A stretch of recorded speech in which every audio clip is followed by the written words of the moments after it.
Well, PTSD is post-traumatic stress disorder, and that's something that's been around for a very long time. In fact, first references are generally attributed to the First World War. So from around that time, soldiers were coming back, and others were noticing that they were coming back in a different state to how they were when they initially left. And it was classed as shell shock at the time, or soldier's sorrow. There were various different names for it, wartime neurosis, etc.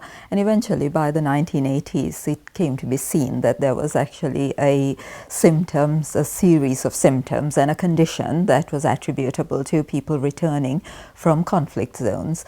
And so that's when the term post-traumatic stress disorder came to be known in the public domain, if you like, and since then we've continued to use that term. There's generally a variety of symptoms, and it isn't confined to wartime experiences, although that is primarily how we came to understand the condition. You can take any incident where a person's life has been at risk, so perhaps a sudden shock or trauma of any kind, and in that moment your natural survival instinct kicks in the form of fight, flight, freeze, and also interestingly charm and disarm, which would lead into the Stockholm syndrome type things that we came to know about, say in the Patty Hearst kidnapping when that was first brought to the public consciousness.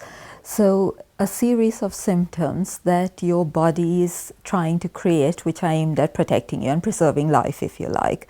And this is leading back to the Freudian sort of life instinct, which is the eros, as opposed to the death instinct, which is thanatos, and trying to find a way to navigate survival within that.